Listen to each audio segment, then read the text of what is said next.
Hi, friends. Welcome again to another episode of Beyond the Clouds, Edge to Edge Transformation. And this transformation is global, whether it's in hardware, software, medicine, engineering. A lot of things are changing. People's lives and professions are changing. And here with us today is Raghu Panicker.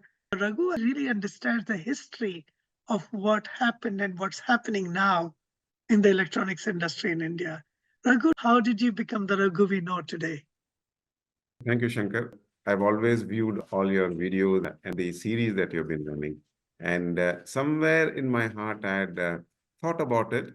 Maybe, I should reach out to you. And I was very heartening to see your message. I've seen people connect and bring out what they do in their life and their learning.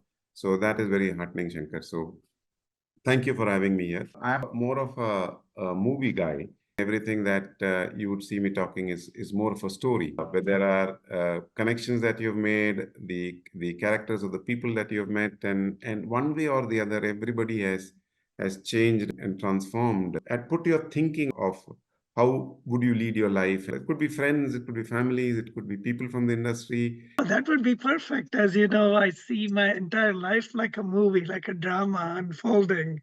The place where you come from, Kerala, the dance form there is called Kathakali, which is telling a story through a dance, which is Yes, amazing. And I yes. truly appreciate that. So tell us your story like a movie. I was born in a family of Malayalis. My mother and dad moved from Kerala. My dad came to Jabalpur looking for a job and stuff like that. My dad and one of his friends, they stayed together.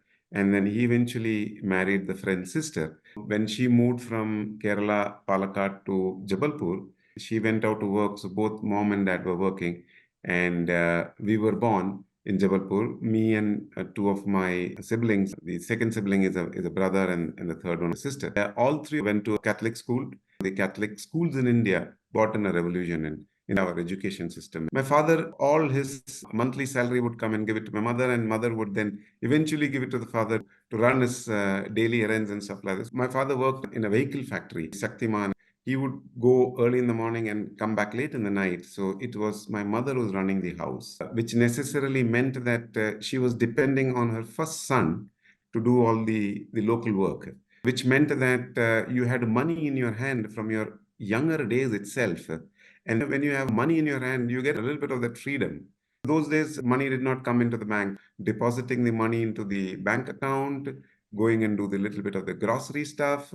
So from the younger days, I knew how to manage money and make a little bit pocket money out of it because mom never knew. That was the younger years of bringing up and supporting mother. And there you became a little independent. It was more like the mother and the first son running the show. During that time, my mother was a bit influenced by Hindi movies. She and one of her friends, every Friday they would go and watch a movie. And there was one movie theater. She would drag us also to sit in a movie theater and watch a movie. So the first movie that made an impression was a movie called Sholay. Those were the days when Sholay was released in the movie theater. They also released the dialogues in a cassette. I remember the community used to come together, hear those dialogues day in and day out. Sholay went on to become a hit. Ramesh Sippy did multiple movies. I carried the Sholay, the storytelling, and my journey to studies. My father was very strict about studies. He wanted the three kids to do masters. He was very clear. Don't stop at undergrad. He had the ambition for all the three kids to be an engineer. But then he pushed me to engineering. After finishing my 12th, wanted to do Film and Television Training Institute in Pune, and I wanted to study acting. But then the lower middle class family that we were, education and going to work was the only thing. Movie and acting was just the dream that you dreamt of. So that didn't happen, and eventually went on to study engineering. And then postgraduate, my younger brother went on to do commerce, went on to law. My sister studied science, and then she went on to do MSc in chemistry. I think when the three kids did post graduation, my father was content. And then he knew that once you're a postgraduate, invariably you'll get a job. After finishing my engineering, the only one company that came in was Mysore Kirloskar. You took up as a graduate engineer trainee, and you went on to work in a place called Harihar, which is very close to Davangere and Hubli and stuff. Within 6 months, I realized that the CNCs and PLCs are not my cup of tea. I should do something in electronics and semiconductor. Back then, public sector was the only option available. The software revolution had not come in. I went on to Semiconductor Complex in Chandigarh. When I went to write the written test, there were 20 questions. Every question, I was half answered or three-fourth answer. To my surprise, I got a telegram that I am selected. Somewhere back of the mind, I thought that my name has been wrongly selected. Somebody who couldn't answer any question complete. How could you get selected to SEL? I kept quiet for a good 3-4 years, not to discuss this with anybody. Eventually, I started to find out who's this person who's doing this written test and stuff like that. Then I found out there's a gentleman called Rajat Gupta, who was heading R&D, but I never had the guts to go and talk to him. So I left it at that point, and then I went on to work in R&D, quality control, reliability. Was in Chandigarh for 4-5 years, and then got married to a person who's basically from Kerala. She came to Chandigarh. Within 6 months, she said, I cannot live here. I went and talked to my manager. And at that point in time, people had told me that the manager is a very strict guy. He will not let you go. That's one person that I still call upon and thank him for what he did. Once in 6 months, I called Sanjay Verma sir and then tell him that you did the best thing for me. I took up a sales and marketing role in SCL's Bangalore Design Center. Doing engineering, not wanting to do engineering, moving to South and doing sales and marketing, not wanting to do it, landed me to where I am now.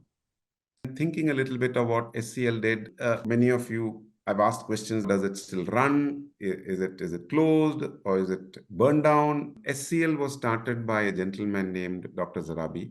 And Dr. Zarabi came out of TIFR. He was given the task by Department of Electronics to start semiconductor manufacturing and fabrication. He chose Chandigarh. Power availability and the water availability was very good. Good university around. Punjab University was revered. It was his idea to start a semiconductor manufacturing fab in India. TIFR was also a revered organization. Department of Electronics gave funds to start that. 2-3 important steps that along with the fabrication. We talk of silicon to system now. Back then in 83s and 90s, SCL had a design division, SCL had a fab, SCL had a system design division, which meant that they will always do a chip. The chip would be put on a board and it will be sold as a module to the end customer. One example is the current generation AquaGuard water purifying system from a company called Eureka Forbes. The first generation of the chip and the module was done in SCL. So back then, SCL thought about not supplying the chip alone, supplying the entire system.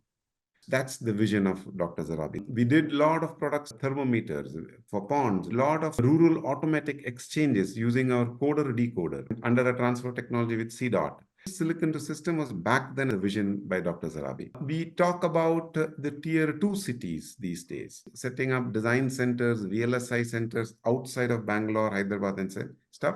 He had the vision back then. Along with the fabrication unit in Chandigarh, there were design centers in Baroda, Trivandrum, Bangalore, Pune, Bhubaneswar. He picked those cities because there were good education system so that he could hire good designers. So that was a vision of Dr. Zarabi, who set up Silicon to System, who set up tier 2 centers around the good institute. Bangalore was because of IISc, you could get good engineers and designers. Most of these designers have taken up decent positions in all the semiconductor companies in India and worldwide. Unfortunately, the government did not back then invest money. Back then, we were doing products for the outside market. Eventually, it got relegated to do strategic electronics and doing products for ISROs and DRDOs and stuff like that. Fab is still running. It does low volume on a lower capacity. It provides chips to the DRDOs and ISROs.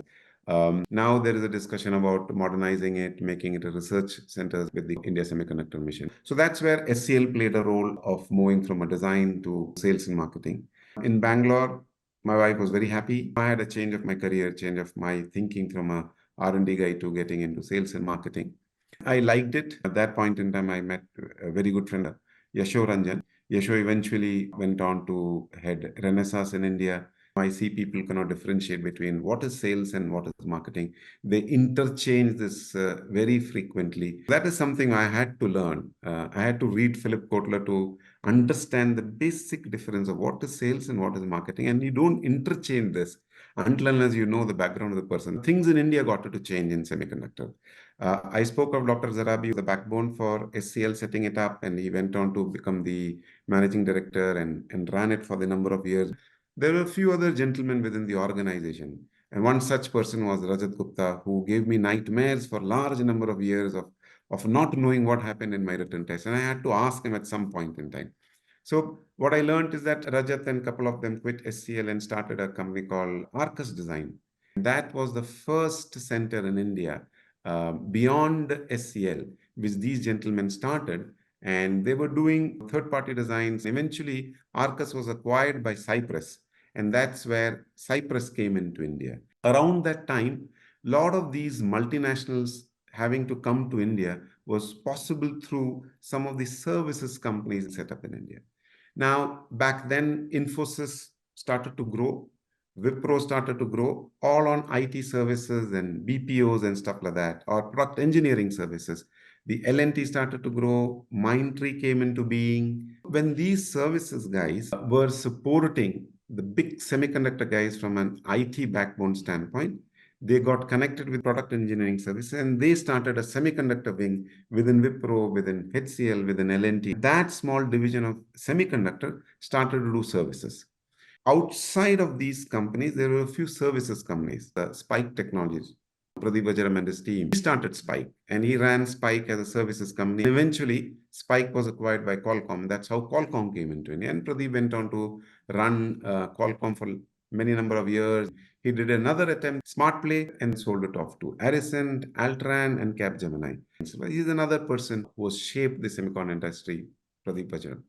While now Arcus got acquired by Cyprus, Spike got acquired by Qualcomm. There was another third company called R Media Labs, which had a design center in India. Sandeep Bhatia was running R Media Labs.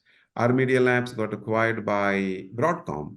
And then Broadcom grew in India under the leadership of Rajendra Khare and Sandeep Bhatia. Broadcom runs each division as a startup. When they acquire a company, you get a group in India. So these were the scenarios that were happening in India. Services companies changed the shape where semiconductor is in India. They bought in all these multinational. The ecosystem changed with this. Intel primarily came in by himself. LSI back then came in by itself. ST, which was earlier called SGS Thompson, set up a shop in Noida, and then they came by itself. NXP split between Philips and NXP, started a center in Bangalore. Around the time when I was speaking about Dr. Zarabi setting up a shop of Semiconductor Complex, there was another gentleman, Wally Rhines, who was the CEO for TI Semiconductor Division. He set up a design center of TI in India. He sent a gentleman named Mohan Rao to Bangalore and find out, because he was fascinated by Bangalore and Institute of Science.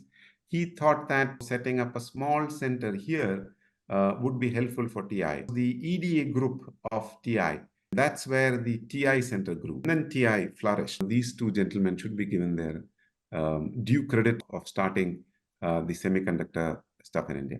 While TI grew, my journey with SCL ended in 2000, and I got a role to set up the liaison office of a company called Mentor Graphics, which was one of the top 3 EDA companies. We set up the customer support division, the pre-sales support, and the sales team. So 20 years in Mentor was very enriching. Wally had a special place for India. He used to visit India 3 to 4 times a year. In a span of 20 years, I've met Wally 80 times, spent at least 3 to 4 days during his visit to India. And his fascination was India was that because of the population of the semiconductor engineers in India. He also knew that these were the guys who eventually will decide what tools to use. So he had that inherent stuff to come to India and participate in the keynote session of our user-to-user conference, of tech forums. Each of our events used to have a minimum of 1,000 or 1,500 engineering community coming and listening to him. So he made sure that he comes to all these tech forums. He also visited customers, big, small, startups, government defense, and all that stuff.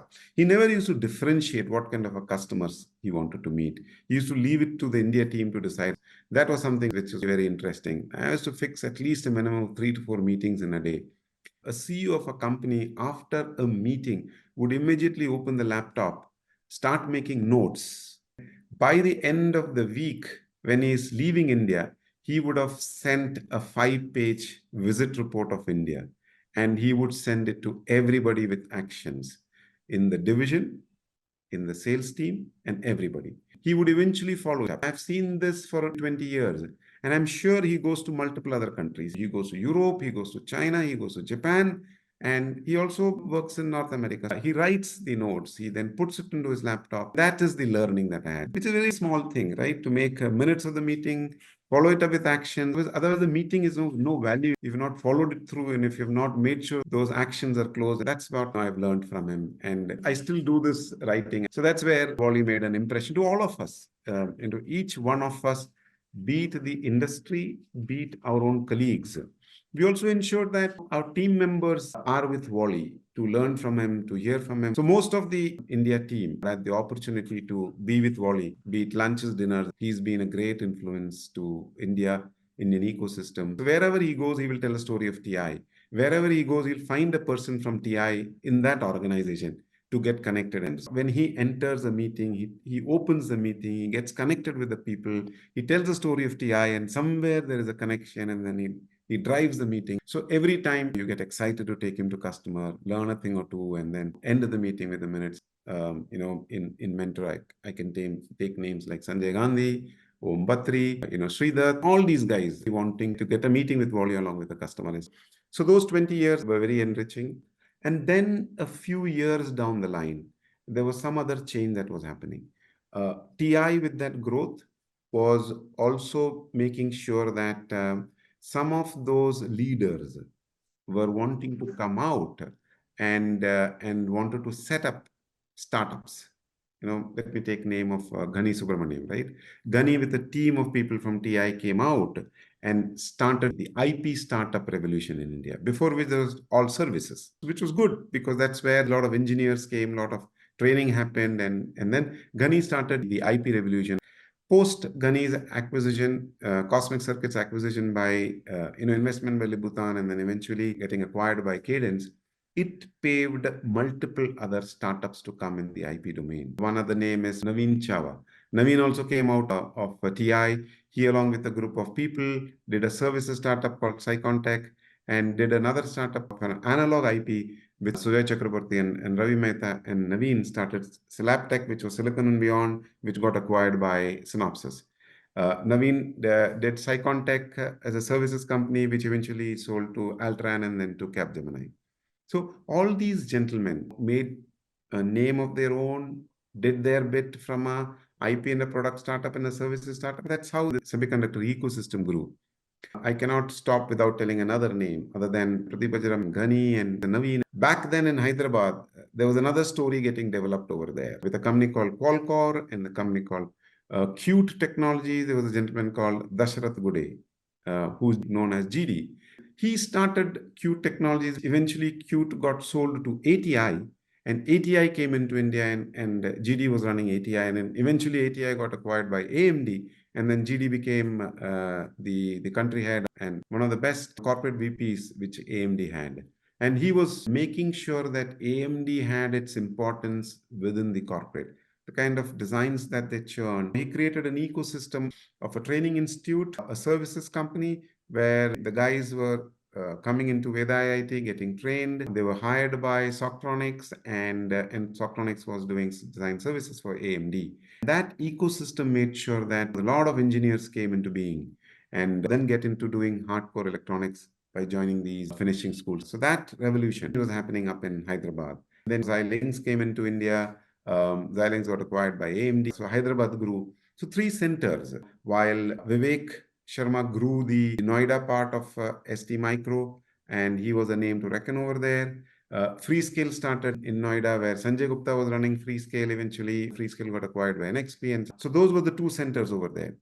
Mentor also acquired a company called ICOS. And ICOS had a big design center up north. And that's how the ecosystem of Delhi for Mentor grew. And then Mentor went on to have a large center of excellence for a product called Questa from an UPF simulation. Emulation was a big team over there. And that's where that ecosystem grew from a center of excellence with guys like Sanjay. These are the companies that made names over there and the companies in Bangalore and Hyderabad. While all this was growing, there are other cities like Pune and Hubli. Those cities were also coming up. And later, Vivek came out of TI. We had a very ambitious thought of putting up a design center in Hubli.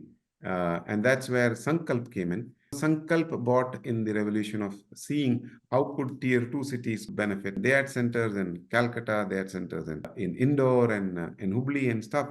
Eventually, Sankalp was acquired by HCL. Some of these guys played a big role in our ecosystem and startups. While this was all happening, the VC community started to grow and they started to show interest in the semiconductor startup. If you look at Rajat, moved out of Cyprus, then he went on to be one of the co-founders for a company called BSing Communication. Back then, it was known that if you need funding for a startup, you need to have a San Jose office and you need to have a Bangalore office. Then funding was quite easy. And, like a lot of startups then had their engineering centers in India, and BSIM was one among them. And eventually, BSIM got acquired by Broadcom. And during these times, during Cyprus, I managed the courage to go up and talk to Rajat to find out what happened to my written test. He told a very interesting story. He said he used to create these question papers and he used to ensure that the question paper had to be the toughest in whichever way you look at it.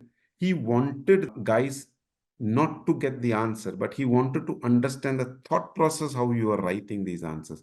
How are you logically thinking about it? Eventually, he says the result did not matter to him. What mattered to him is the logical thinking. He wanted to see what is your mathematical ability or logical ability and all that. And eventually, he didn't see whether the answer was got or not. He said, many a times people were not getting marks. But then he said that with this through, he was good enough to hire a person.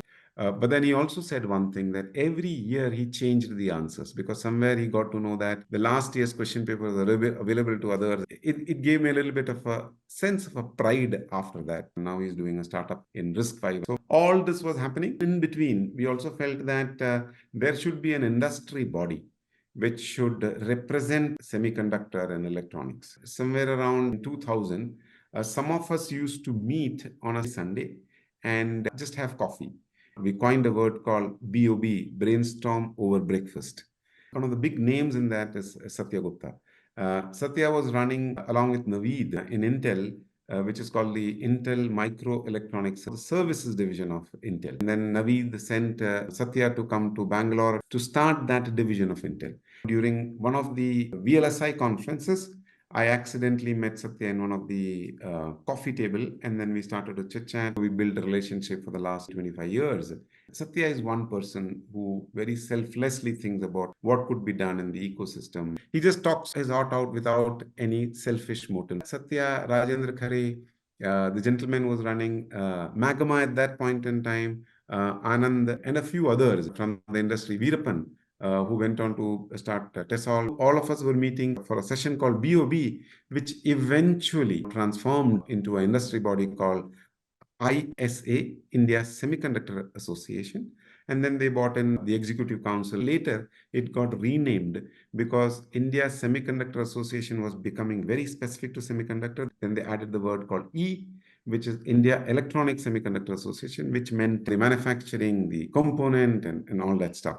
And that's what IESA is at this point in time. The Executive Council was created. People from the industry came in through an election system. That's a nice body which represents the India Electronics and Semiconductor Association for policy making, for state policies. They played a very big role in giving it relevance to Ministry of IT at this point in time and bring out with reports, bring out with vision statements and cross-country collaborations and making sure that India brings up right on the semiconductor map. So those were the industry body that came about. Sometimes I'll come to the manufacturing and packaging. In 2000s, when we didn't have many semiconductor engineers, some of the companies thought through to bring up a finishing school, a private setup. In the seventh and eighth semester, not much of electronics happening.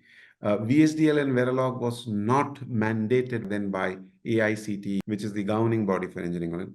Some of the EDA guys, like Mentorcade and Synopsys, made sure that we went to AICT and mandate VSD and Verilog as a subject within the seventh and the eighth semester, which meant that instead of guys going and studying C and C++, which is good enough, but pick up courses like VSDL and Verilog and then do FPGAs and small chips within their institutes. MIT, which is Ministry of IT, which was earlier DOE, also thought about a special manpower development program.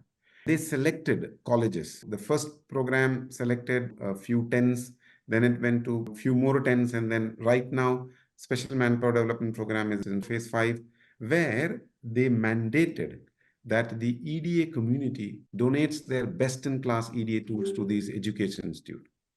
And with that, AICT mandated VSDL and Verilog. That was a good combination which warranted students to try out projects, then do a real life project before they come into industry.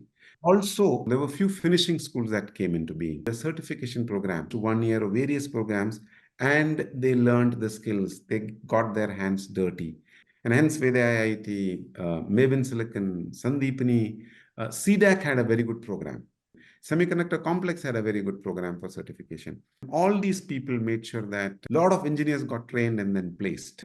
We now can call ourselves a very big semiconductor design powerhouse, stand up against North America, Europe, Japan, and Taiwan from the pure play design standpoint. There was a company called Purple Vision run by Balaji, just doing DFT services, which eventually got bought out by Mindtree. Around the semiconductor when that was happening, there was also a system story that was getting played out.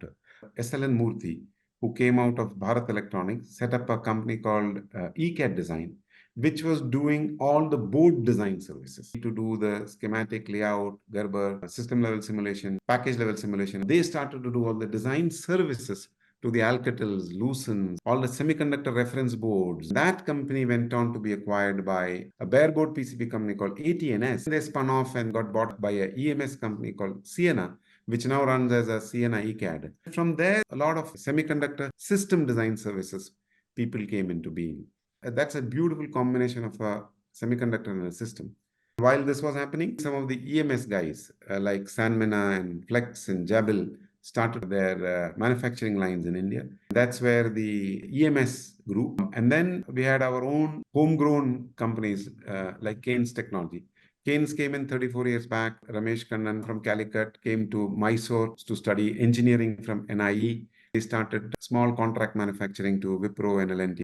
From there, he grew to $200 million revenue, got listed last year, valued at 1 billion now, and has a large infrastructure of manufacturing all over India with a large capacity in Mysore, Bangalore, Chennai, Parvano, Manesar. Recently, we did an acquisition in Orlando, a small EMS company with which we get a foot inside North America. We are now looking at a backward integration, doing more of EMS with bigger form factor, larger capacity. We will now put an OSAT plant, getting closer to semiconductor, and a bare board PCB plant, because these are the two components which are largely imported. 95% of the bare board PCB is imported. A bare board PCB plant in Mysore, and also do outsource semiconductor assembly and test, which is nothing but OSAT or ATMP in India, and thereby do the semiconductor manufacturing more towards in-house consumption and also selling outside. So this is the entire thought process of where semiconductor started, in between the revolution of design and now manufacturing. With these OSAT announcements, Tata coming in, HCL coming in, and a few non-conventional guys like diamond merchants and sari making guys are now looking at semiconductor. Many builders are looking at semiconductor. More the merrier. The more the money that comes in, it's good. The challenge is that we don't have manufacturing experienced guys. Semiconductor manufacturing. That's where we have to get people from Southeast Asia, bring them on, bring in a revolution like what happened in electronic design, where we had the finishing school, we had industry contribution, we had government bringing in the manpower program, with the VC coming and putting money. Some of these things should be replicated with IITs, with some of the diploma colleges all come together so that we can train engineers and get some people from outside and set this up and get the ball rolling. We should give a credit to the current government, a gentleman who knows business, gentleman who knows technology, the Minister Ashwini Vaishnav and is the Minister of State Rajiv Chandra. Both of them know electronics. They have run companies. They have done designs. Mr. Rajiv was part of Intel doing design. Mr. Ashwini was running GE and Siemens in India. They came about with the India Semiconductor Mission policies and subsidies. They're doing an amazing job. At my age, given the mandate to set up an OSAT plant, will bring it to the whole 360-degree. I would have my heart fulfilled that, I did design, I did EDA. In between, I worked for a company called Tesol Semiconductor, which was started by Raghu Panicker and Veerapan. And they were the guys who bought and test, who bought in AT, who bought in reliability and stuff like that, before they got acquired by Hero. I believe we are at the right time, at the right place. And if we don't do it now, I don't think we get another chance to do it. That's the story of India. Well, Raghu, you remind me of the movie Sholay again. It was the longest movie at its time. One of the most famous Absolutely. dialogues was Kitne aadmi the. So if you Absolutely. were to list the number of people that were involved in Yeah. creating this whole semiconductor revolution, I think Yeah. it exceeds 100. Thanks a lot for giving us this Thank you brief for that. overview of what's happening in India. You said you were interested in movies, you have a very active movie blog. In what ways did that contribute to the sales or the marketing side of you? I'll put an anecdote here. Let me. So, without any political connection, the best marketeer India has is our Prime Minister Modi. He's perpetually on an election mode.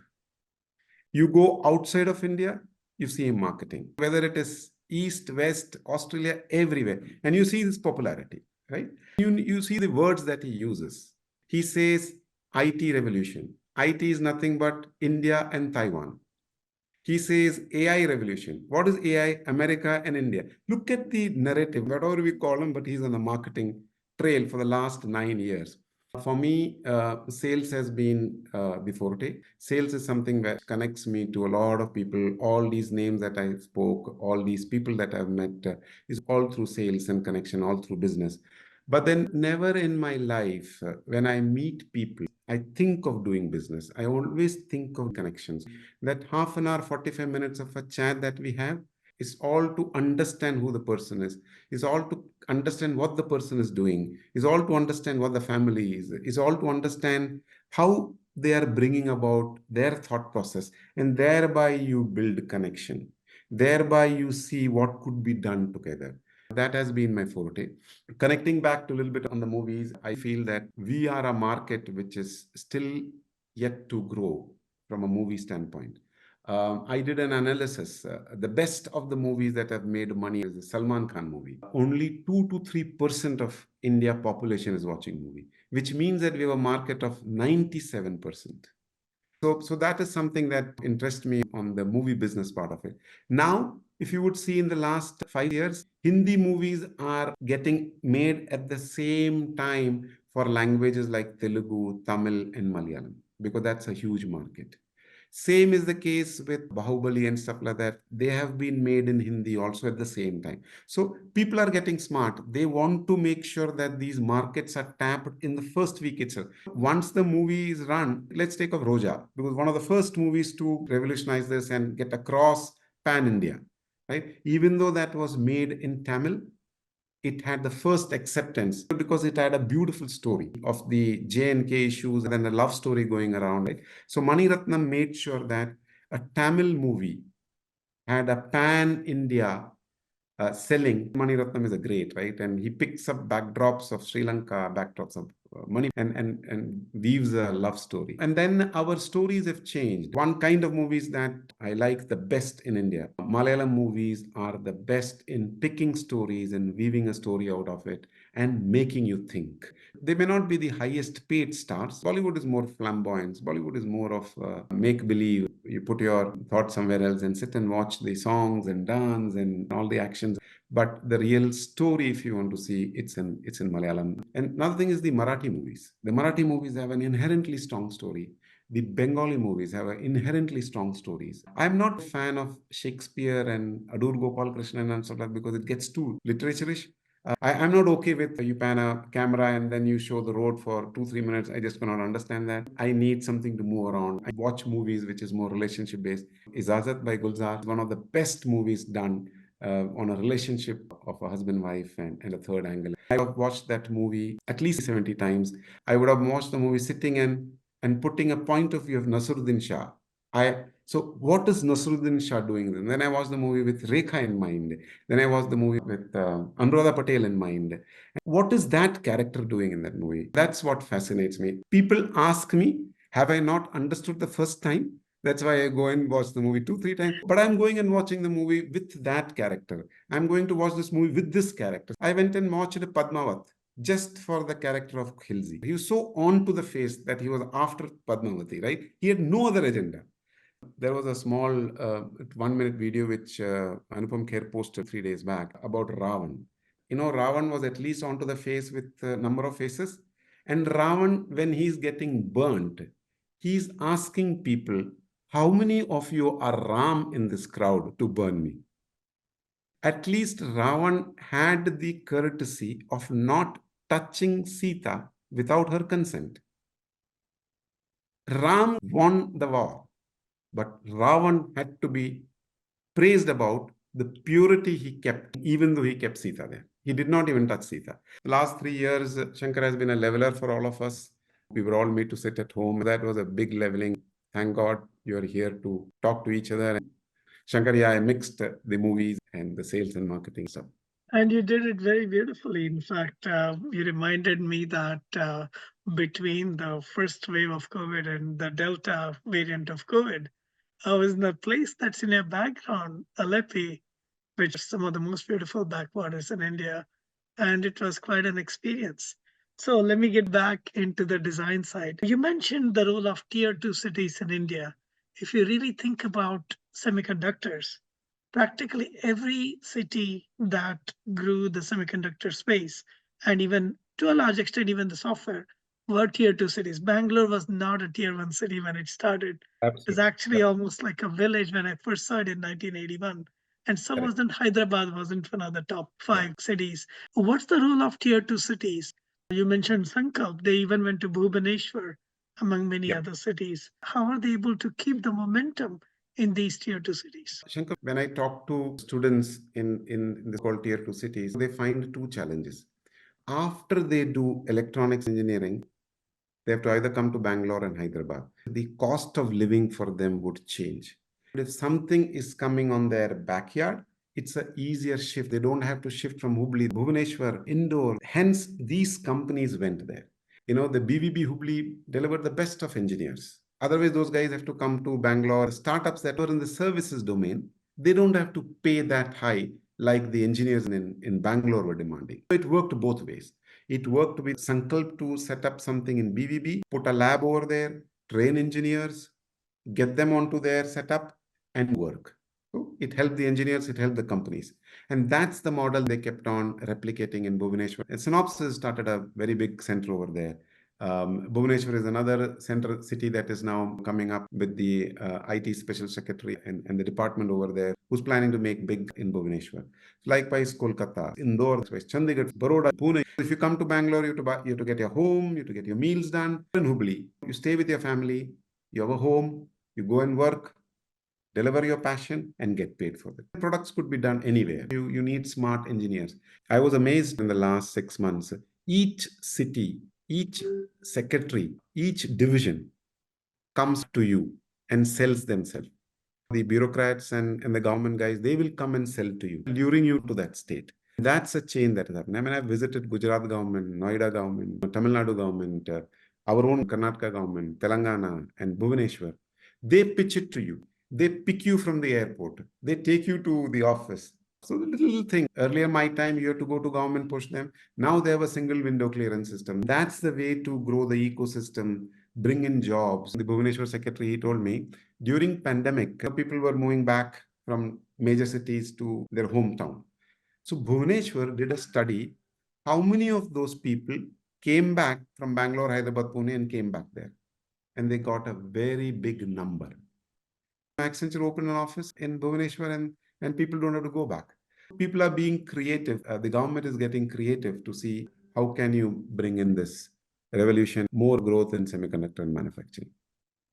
Yeah, it makes perfect sense.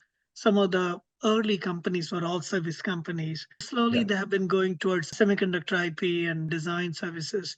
And now they're moving into actual manufactured goods. So is it also reflected in their valuation of these companies, how they are seen by investors? 30 years has been all design. We have mastered that. That continues. Now, manufacturing from a EMS standpoint, India has always been doing. With the Keynes and a few others looking at backward integration, along with the India government policy. There is a subsidy that India government, along with the state government, is enabling you to set up semiconductor manufacturing plant.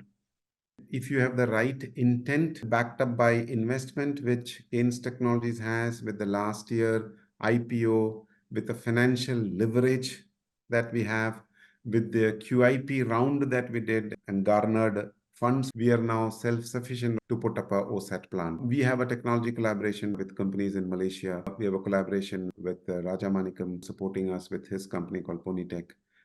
We have a technology collaboration with a package design company called Infinipack, which is run by Suresh Subramaniam. We have a technology collaboration with UST, the $2.1 billion company. They have a semiconductor division. Gilroy, Amar, and their team are going to help us in the ATE part of it. So the technology collaboration, funds available, government intent to support with subsidy, and resources like land being in place. And then you have to get people. We are working with IIT Mumbai, Professor Viresh Deshpande, Udayan Ganguly, and Swaroop Ganguly. These three people are supporting on package design certification program. We are working with IIT Hyderabad, Professor Shiva and Professor Murthy to set up a plan over there so that we get trained resources. We're working with IESA. It's a program run by Pradeep Thakkar, who's the MD of D-Matrix. He's running a Campus Connect program, which is furthering the design community with which the package courses would be run. And then we are working with Professor Rao Tumula from Georgia Tech. He's very active in India. He's revolutionizing the Center for Excellence for Packaging. Bits Pilani is running a program for packaging. All this will ensure that package design, package manufacturing is taught. And then at this point in time, from an OSAT standpoint, we need to get leaders. We are looking at expats from Malaysia and Philippines to come here and work for 3 to 4 years so that we get the know-how and then move to technologies which is cutting edge. We are investing in a company called Mix Technology, which is run by Vivek Raghuraman, who's been an authority in silicon photonics in Intel and in Broadcom. Silicon photonics would be the play as we move forward. We are putting a bet on silicon to system, where we do the OSAT and manufacturing of silicon photonics and systems. From an EMS standpoint, a couple of companies have been doing multiple products being a true ODM. We've been doing that. Kaynes Technology has been doing that over the last 35 years. We are biggest suppliers, Shankar, to the EV and the automotive in India. Almost 45% of our revenue comes from automotive. We are big suppliers to Ola. We are suppliers to Mahindra, Tata. If you track Ola, a car aggregator, they slowly moved into EV. There is a four-wheeler EV, there is a two-wheeler EV. Now they have acquired a silicon company and they are planning to come with their own silicon. From a data center standpoint and a two-wheeler, we should look at India. It's just not the semiconductor manufacturing. Manufacturing should enable module development. That module development will go to the two-wheelers as an OEM and bring the price down. And that's where the semiconductor manufacturing should travel. Look at Atomberg as the BLDC fan guys. Manoj Meena of IIT Mumbai, he's put up a company and he's revolutionized, he's changed the fan industry in India. So the BLDC module, they plan to do a chip. And then that chip has to be also done in India. You bring the price down. It's the semiconductor system story of India. So you have HPC by Ola, you have a two-wheeler chip that they do, you have an Atomberg chip that they do. All these EMS guys are in the two end. One end, they do the mobile phones, low margin, and then like us, we do the high end. Lot of things happening in India. In this discussion, we've tied everything together about the last 35 years, and the story continues as we bring in the effect of silicon to system. You would see some of us making that mark as we move forward. Wow, that's amazing. Thank you for giving us that integrated view. What about the role of IESA? What started with brainstorming over breakfast went on to become the India Electronics and Semiconductor Association.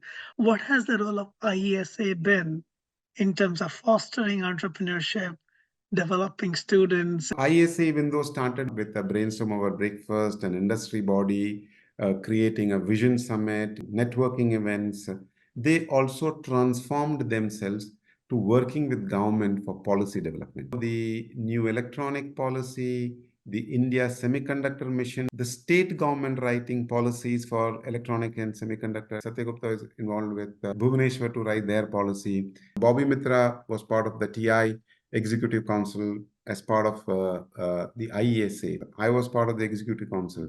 Mentor guys are still part of it. Various industry bodies come together, form an executive council, and they take roles. So the executive council and the common interest group forms a part of IES. There are six for automotive. There are six for AI. There are common interest group for startups. There are common interest groups for aerospace and defense. They all work with government. They all work with industry bodies to create reports. Now, part of IESA, a couple of years back, thought that they should support startup in India. They created a semiconductor accelerator fab in IESA, now spun off as part of Karnataka government initiative, which is similar to Silicon Catalyst in US. Safal is now run as an accelerator, which attracts startup and make sure that they take care of the EDA tools, the MPW shuttle, manpower requirement. With a small equity taken by Safal, they bring in all this ecosystem to support startup. So as we speak, Safal has 11 good companies incubated there. Two of them have been funded and they have moved out. There are 33 startups in pipeline, all semiconductor startups, system startup. So that's a good initiative which IESA has done, along with other initiatives of policy making and working with government and industry. IIT Hyderabad has an incubation center called FabCI. Professor Desai, Professor Shiva are running that. There is a good company called Vixig in the telecom domain has come out of that. Electropuna Park, which IESA has promoted in Delhi and Bhubaneswar. The Noida region is also increasing with startups. There's a company called Verve Semi by Rakesh as the CEO. They're doing a pretty good job. Then there are a couple of startups in the navigation IC domain. These are the roles IESA has played. IESA is making sure there are chapters set up in other cities. Pune, Cochin, Chennai, individual chapters then start revolutionizing the ecosystem, campus connect, industry body, people coming together. It's just not Bangalore or a Hyderabad industry bodies. IESA is also going to tier 2 cities. The industry needs to go and make sure that campus connects and people start to set up. Help from the local state government is required. That's amazing. The diaspora of India is literally global, practically in every country that you mentioned, definitely in the semiconductor industry, the software industry, as well as in the AI space and automotive industry. Is there some way that people from the diaspora can participate in this revolution and support one way or the other than just coaching, mentoring, which is already happening? I'm supporting a few companies as a mentor.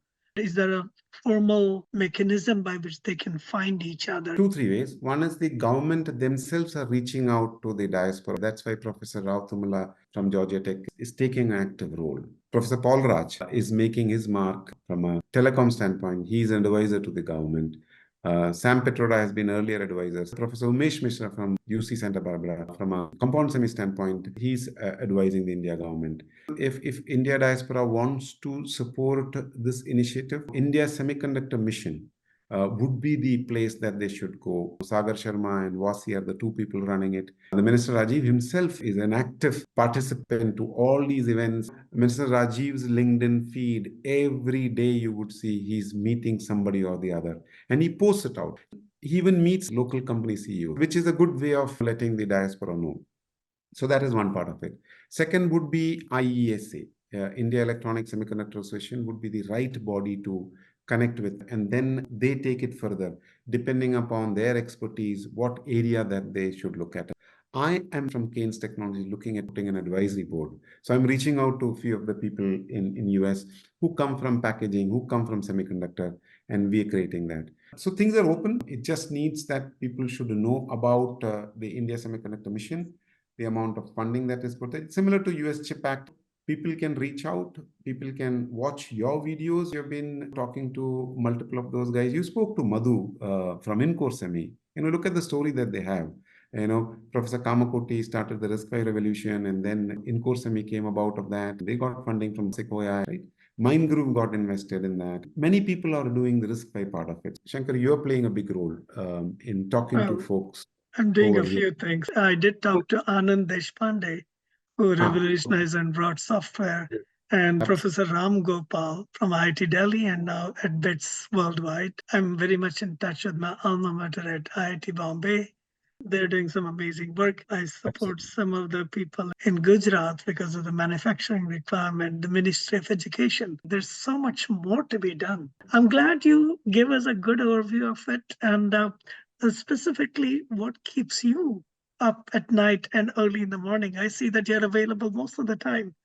And I would have thought after all the things you've done, you would slow down, but there is not even an iota of slowdown. What I is it mean, that you're most motivated about at this stage in your life? I couldn't even ask more for coming from Jabalpur, not studying in IIT, went to SCL, learned a little bit, fortunately got to work with mentor and the likes of the best of the minds from North America, went around many places, then worked with and Rajamanikam and Srini in Tesol, and now having a chance to put an OSAT plant in India, thanks to Ramesh Kannan sir and Savita ma'am, who both run very passionately. When I look at some of them, honestly, Shankar, it just makes me to go on and on. I can take some names. If you send them a WhatsApp at any point of time during the day or night, you'll get a response back. When I look upon them, it makes me to think I could do more. And that at a stage which I am in, the kids are all out. I have nothing much to do. They are on their own. They need me only sometime when there is an OTP required and when they run out money. So I am by myself. And how on earth at 54, 55, somebody could invest in me, pay me to put an OSAT plant? So I couldn't ask for more. We look upon all these as colleagues and friends. You take Satya Gupta, you take Pradeep Vajaram, you take some government people. Joint Secretary called Saurabh God. I keep asking him, sir, how do you manage things? How do you respond so fast? So when you look at these 15 guys, there is a gentleman called Om Batri, who was a senior sales guy in Mentor, Shyam Ramaswamy in Tesol, there is Sashank in Hyderabad, and all these guys. I have a wide variety of friends. I've got Ankit Rahman, I've got Siddharth in a different space called EdTech. They are the 25s and 30s. When I meet them, I get a different vigor. I get a different challenge to myself. When they can do it, why can't I? And when I meet people like Professor Avtamala and Satya Gupta, and I said they are at a different age in life. When they can do it, why can't I do it? So I'm in a happy space and a good time in my life from a technology standpoint. I've seen the Evolve radios and stuff like that. I'm now seeing transistors. I'm seeing the revolution. I used to write reports using white paper and send my weekly reports to my manager. So then Hotmail started, and then now there is email. Sometimes wonder, where are these all email going by? Millions and million people writing emails, and what is happening to all this data? AI is here. So I'm in the best place. I'm happily enjoying my Malayalam movies and my Hindi blockbusters. I'm traveling. I look upon to eating food whenever I'm traveling. That keeps me motivated. If I'm taking a 4 o'clock flight, I'm looking at what I will eat in the airport. When I go to Hyderabad, I know I will eat a biryani. When I go to Mumbai, I will eat fish and stuff. So that motivates me. Looking forward to meeting people, eating good food motivates me. Watching a movie in the weekend will motivate me. Watching cricket motivates me. And nothing best than a leveler. We won 10 matches in a row, or 11 matches in a row. In the final, we lost, which showed us to believe that nothing is permanent. Sachin Tendulkar, the best of the batsmen in the world, if he hits a six, everybody talks about his strategy, the way his back lift, the way he did a shot and what he thought. His shot, if it falls just 1 inch before the rope and it is caught, it's an out. If it's half an inch after the rope, it's a six. Strategy is like that. If it is successful, it is a strategy. If it is ain't, it was not a strategy. So having said that, strategy is a very big word. We keep on doing, and I'm sure something good will happen. That's the way life is, Shankar. That's the way Silicon Valley came about, and that's what we see at Silicon Catalyst as well here. Uh, you have to try 10 times to get 2 or 3 successes. You take that as a blessing when that happens. Well, Raghu, thank you for making the time. I truly admire your enthusiasm, and I would urge you to come visit us here. So I'm in Carmel, which I would say is the Aleppo of the West, because where the fresh water meets the ocean. And I've been to the place Aleppo. It's amazing for those who haven't visited. It's one of the most beautiful places to visit in India. We have so much more to discuss. America-India collaboration also is working out very well. Thank you. One way or the other, I would like to work with you, Shankar, and then we'll chat more. Thank you for having me here. It was a very secret insight that I should have myself on in your session, but then when you called, What a uh, beautiful thing. It just happens that way, right? thank you. Thanks Thanks a again. lot. And to people listening out there, this is exactly why I do these sessions. There is a self interest. I learn a lot more than what you see here because I learn about the people, I learn about the technology, I learn about the geography. And this is a worldwide revolution embracing all continents. There are plants starting in Africa, there are plants starting in South America. So I'm practicing my Espanol, I'm practicing my Malayalam so that I can communicate and get to know people. So You thank you should say very something much. in Malayalam. Oh, at least I can say Dhanyavadam or Thank you. Namaskara, Thanks a lot. the Thank generic you. words. Yeah, Please stay in touch and please come forward. I would love to hear from everybody about what's sure. happening in your neck of the woods as well. Sure. Thank Thanks you. again.